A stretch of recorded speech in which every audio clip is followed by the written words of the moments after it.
cricket has now moved up to Headingley in Leeds, a new look Leeds with a brand new football stadium, and it's a matchup between England and Sri Lanka.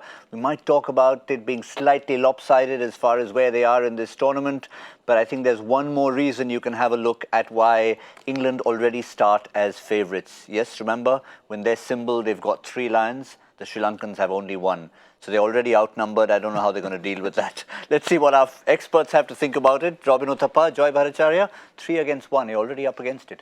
Yeah, I just want to ask you one more question. This yellow that you're wearing, the last time I saw so much yellow together was when Shah Rukh was romancing Kajol in Dilwale Dulhaniya in a mustard field. But where do you buy it from? That's all I want to know.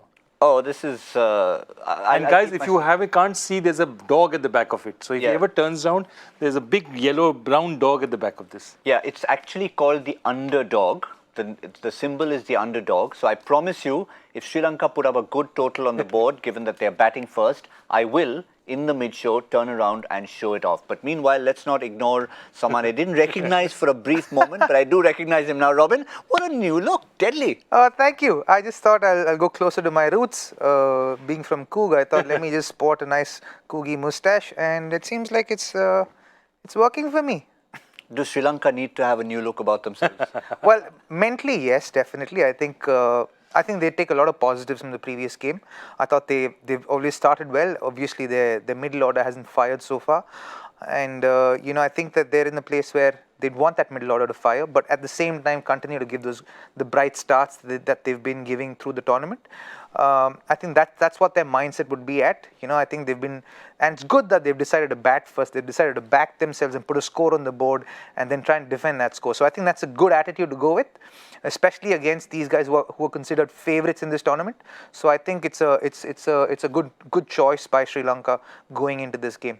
2 people we've been crying out for from match 1 in the tournament. One was Rubel Hussain. It was answered yesterday. The other was Avishka Fernando. Every time we said preview to Sri Lanka game, get in Avishka. Nah, not happening. Today, they've made 2 changes. One of them is Avishka Fernando coming in at the top of the order, aggressive opener, and that I think will help them. I'm not sure if they want to push Kusal Perera down given how well they've batted, but Avishka is an out-and-out opener, so that'll be interesting. No, I think definitely, and I completely agree with Robin. What we're talking about is when you're batting first, that means you're doing the running. You're taking decisions. See, bowling is ultimately reactive. It's up to what the batsmen do. So they have a chance to set targets. They have a chance to, make the decisions and make England react. And that's, I think, is a very positive move. And given that the fact that England has a great bowling attack, they're taking them head on up front. And I think very positive intent from them. Of course, the pitch also helps. All the experts, Wasim has been saying, everyone's saying they need to bat first. And Avishka, 5 ODIs, hasn't really shown the international promise that he's talking about.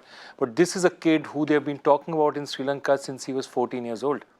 And as a 14-year-old, he won the best under-17 cricketer. As a 15-year-old, he won the best under-19 cricketer.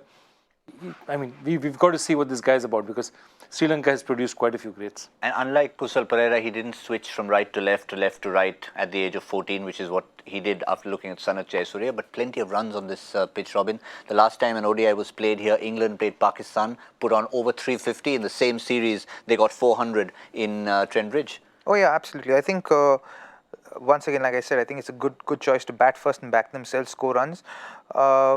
Obviously, high scoring ground, so I think that'll also give them a lot of confidence. But having said that, I'd be very interested to see who opens the batting and who bats at number 3. I would like Kusal Perera and Karunaratne to actually open the batting, and I wouldn't like to fix something that's not broken. I'm a believer of that. Don't try to fix something that's not broken. If something's working for your team, stick with that. If something's not working, then make adjustments to that. Don't try to fix something that's not broken while you're trying to mend another part of what's not working. You find separate fixes for that particular issue, but don't break something up to make up for this part.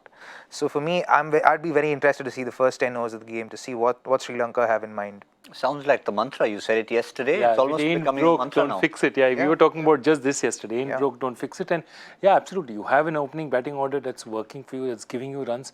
Whatever it is, accommodate behind them. And then maybe you react to the region. If you're 150 for 2, you take very different decisions from if you're 35 for 2. Yeah.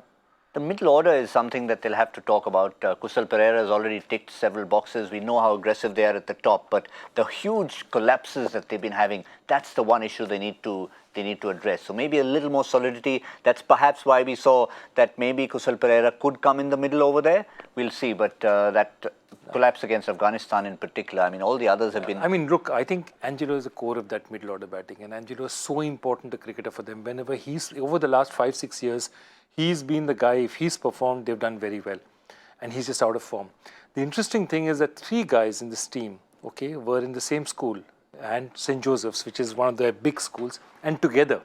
So basically, Angelo Matthews, the captain, and Thisara Pereira were in school together at the same time, and Angelo Matthews was the captain of the 3 guys. So it's very interesting. He has to go to his old school captain and said, you know what, if Sri Lanka has to do something, I need you to do something today. And he's always come across as a natural leader, hasn't he? I mean, whenever you meet Angelo, it's always been that role as a leader, which is why when you see him not as captain, you almost wonder why, and then you realize there's so much else going on in that camp. But yeah, they'll have to address that, and maybe not to tinker with anything, but since you've got Avishka Fernando, they'll be forced to probably make a change in that top 3 or 4. Yeah, hopefully it's not in the top 2. Maybe Avishka can come at number 3 and then follow suit, because you have Kusal Mendes as well, who's a decent bat. I think him at number 4, Angelo Matthews at number 5, and then from there, so on and so forth. But that, I think if Angelo Matthews is number 6 till this point in time hasn't kind of worked for him and for Sri Lanka. So perhaps a number higher to see if that actually works for him, because he is their most important player, the most experienced. So he might have to shake something up to see if it works in his and in Sri Lanka's favour.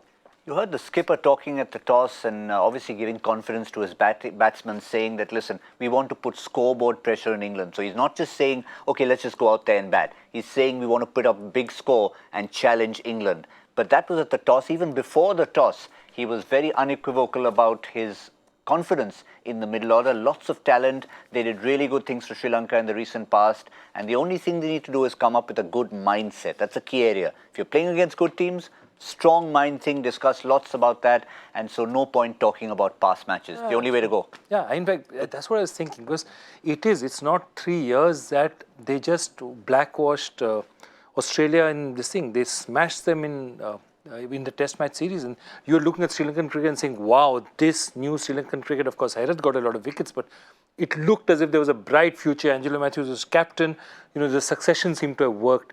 So you're exactly right. It's the same players. The basic core of the team is the same. The Angelo Matthews of the world, the Pereiras of this world, they're all there still. It's something they just need to discover it again and make it happen. That 3-0 against England, I remember watching that, and it was almost in disbelief that you watched it, because England were really at the peak of their strength, never mind what the format was. And given the fact that it's Sri Lanka versus England, we could talk about their victories against South Africa, but that's the relevant one. Oh, of course. They'll take a lot of confidence from that, but they will also see that they were playing them at home, and it was different. So there was a lot of, and obviously that one line was good enough for 3 at that point in time, and just the fact that they were playing at home, and Hairat played such a big role in that series as well. So the youngsters would take the fact that yes, England are beatable. But actually, let me correct myself there. I was jumping the gun over there. It was England who actually went and won. That was England's big confidence builder. But the Australia series, Australia series was the one. Yeah. Yeah. Sorry. My apologies. I got confused with that as well. So I led you on the wrong way. So in that series, despite Hairat getting a lot of wickets, they did beat a top test side. So they will take a lot of confidence in that. They will look at the fact that England are beatable. It's not that like they're not. Even here in the World Cup, Pakistan beat England.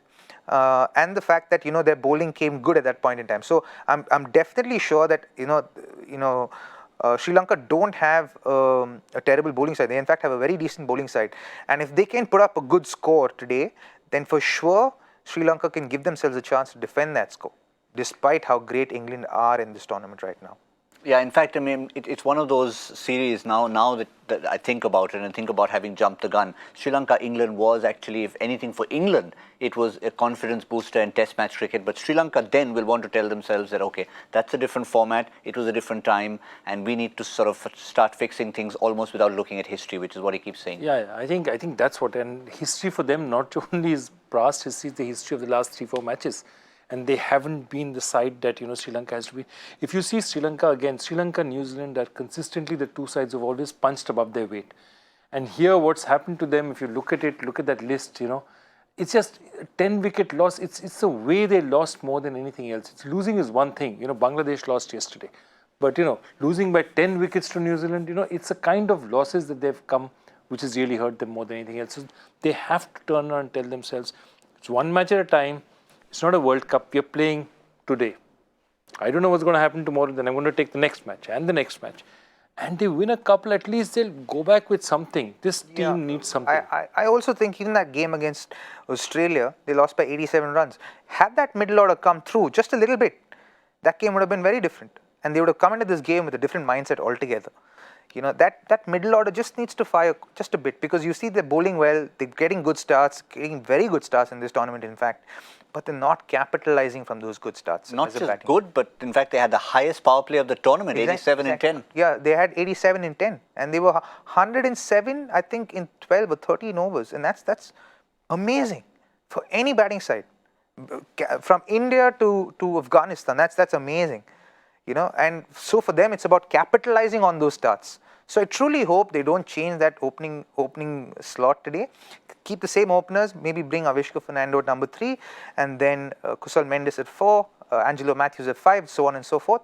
I'm pretty certain that if their middle order can come off, and if the middle order can capitalize on the starts that the openers are giving, this will be a great game to watch. Yeah, Karunaratne was the one who led, along with, of course, all the others. But just shows he's had a great World Cup. Started with that 50 against New Zealand. He was part of that whole monumental collapse, 30 of 45 against Afghanistan. And then that innings at the Oval of 97. It's cruel almost that he missed out on the 100. No, absolutely. And they'd be looking at it and saying that, compared to Cardiff, these are going to be decent batting conditions. It's a decent batting conditions. It's a good chance. Our strength is batting. Let's put some runs on the board. If we get 300, 320, 30, look what Pakistan did against England. Just let's get those runs first. And I think they'll have a chance. They get the runs, they have a chance. They certainly do. And it's going against the grain. Even Australia yesterday are talking about 50, 60, 70, no more than that in that 10 overs. And then you go on to make 370, 380. So Sri Lanka will tell themselves, if against Australia we could have put on that much in 10 overs, maybe we can be a little more conservative, but we have the platform to get a lot more against England. Scoreboard pressure, he said.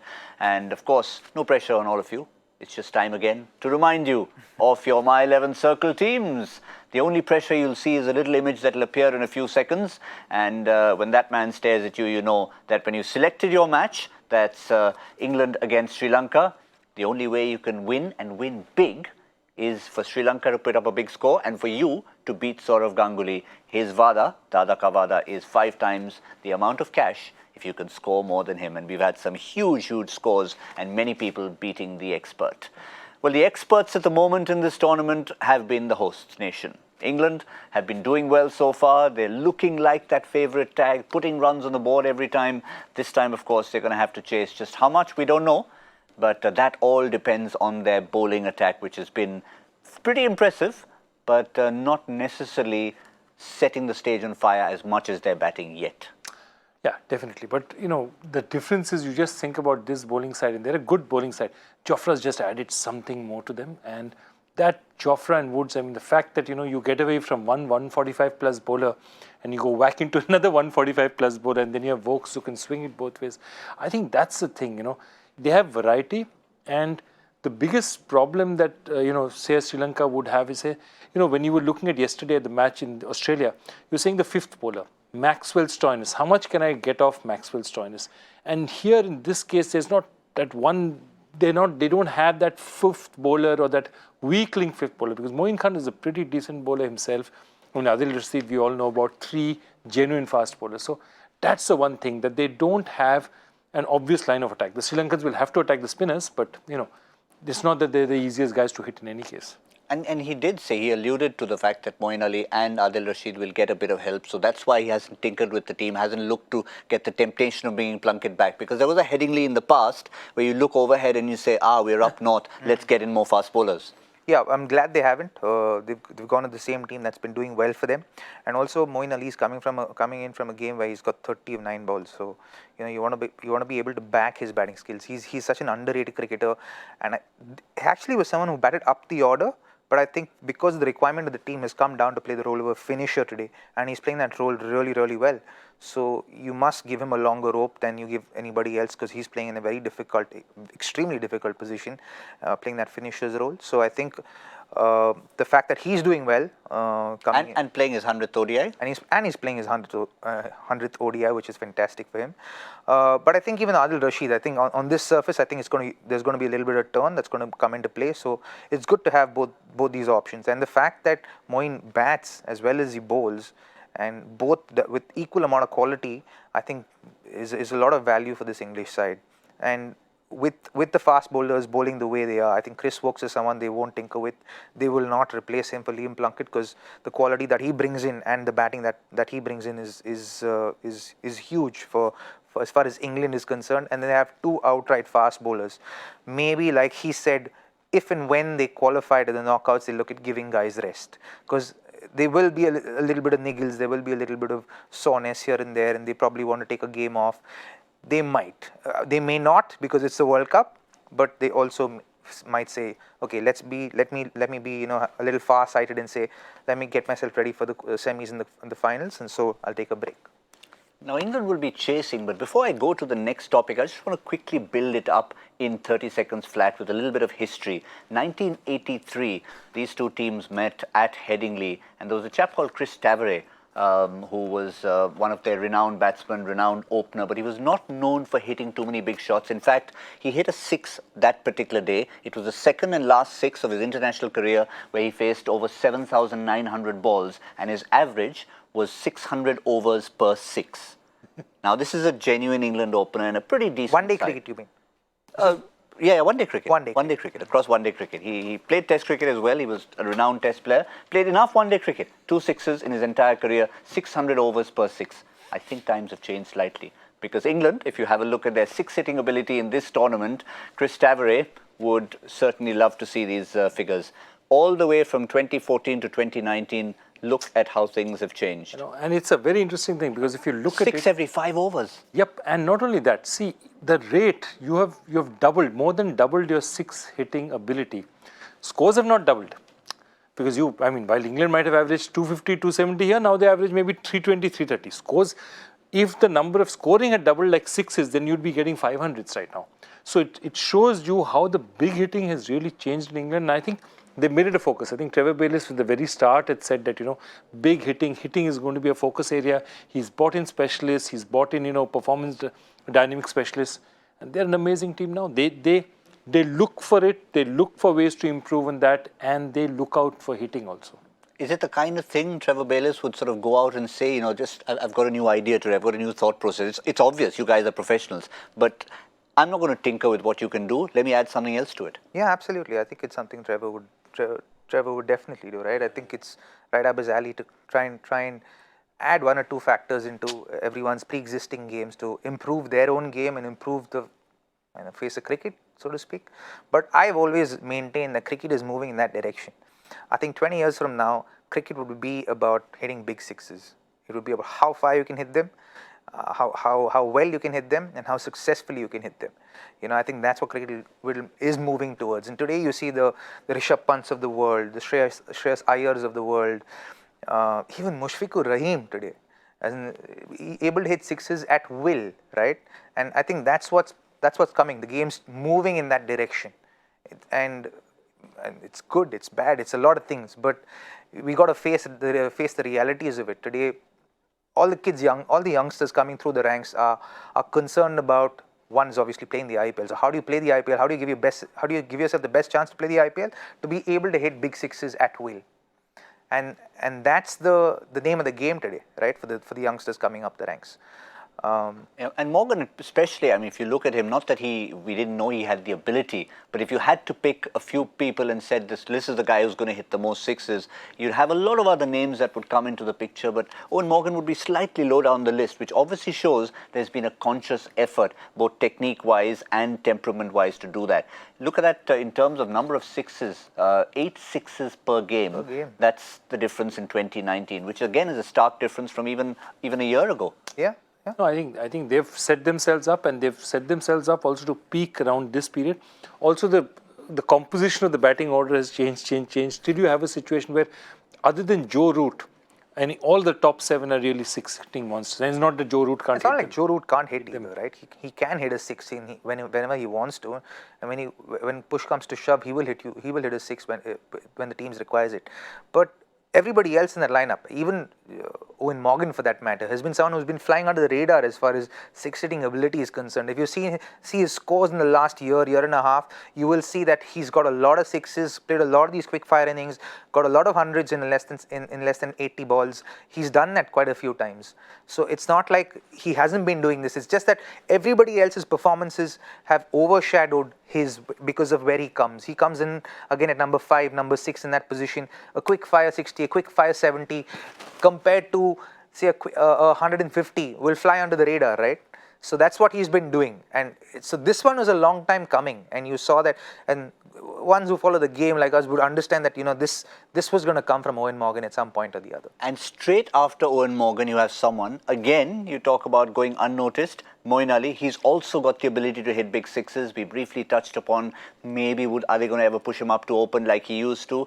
But let's celebrate his 100th ODI there and have a look at that strike rate. Again, somebody who looks very shy in a team of very outgoing personalities and almost superstars. He's very much in the background. Absolutely, but what a cricketer he is, man. I mean, he comes from a distinguished family. Kabir Ali, his cousin, also played international cricket, and he's been part of the England plans for a very long time. So, they spotted him as an under-19 kid. He played the under-19 World Cup. So they know of his potential. What he has brought to the game is, I think, this new ability to be that finisher, that 6-7, that was not really a part of his game. He was a good top-order batsman, and he, for the sake of the team, has now converted himself into an excellent finisher. And you look at it, Maxwell's 32 and 10 a couple of days back. This guy's 13-9. These are the kind of guys who are coming in there and making those 310s, 320s, 360s, and 370s. Robin, you watched Moeen hit a few shots of Kuldeep this IPL. He should have been out at least 3 or 4 times in that innings. It only went for 6 because he was hitting he was hitting Kuldeep to the smaller end. Had Kuldeep been bowling from the longer end, he would have been out like at least 2 or 3 times. There you go. Simple. You just have to think, and you're going to get Moeen Ali out. We like to make you think occasionally, and Joy leads the way in that. So today's Joy Factor question. Today's Joy Factor question will be asked by Gautam Bhimani, because I knew you came up with this wonderful fact, and I think today's question is yours. All yours. All right, so it's a hallowed territory to be in, so let me be a little careful about that. Yeah. So in an England-Sri Lanka match in the past, if Graham Fowler was the top scorer and Paul Allott was the highest wicket taker, who was the man of the match and why is it significant? Graham Fowler, top scorer, Paul Allott, highest wicket taker. And I can tell you, other than Paul Allott, there were a couple of others who also bowled brilliantly, but they weren't the answer to the question. So hashtag Cricbuzz Live, get your answers in, get it in quickly, and you could stand to win. Thank you, Joy, for letting me into that. All yours. It was a great fact. It was a great piece of trivia. And I hope Rohit's listening. See, Joy can be very generous and allow his territory if you can come up with a good one, as I did. I hope Rohit was listening. Of course, he's always listening. He's probably already answered that question by now. We've just got our prediction to go, and this is going to be interesting because it's going to be Sri Lanka batting first, or My 11 Circle expert couch. So, Joy, you want to go first? I like them today. I like them. I think they've come with intent. I'll go with 325. All right, it's Karunanatne and Kusal Pereira opening up. So, as we thought, Avishka Fernandez won't disturb that combination. Avishka will probably bat at 3. That's good news for Sri Lanka. I'd say 280. 280, and you went? 325. 280, 325. Shall I go smack bang in the middle? Let me go smack bang in the middle and even 300. Smack bang in the middle and even 300. I think Robin's backing the England bowlers to have a good day out of it. But all in all, we have a wide spread from 265 to 340. We'll see where we stand in the 15th over and chat about it in Cricbuzz Combox And then in the middle, it's going to be My 11 Circle presents Cricbuzz Live.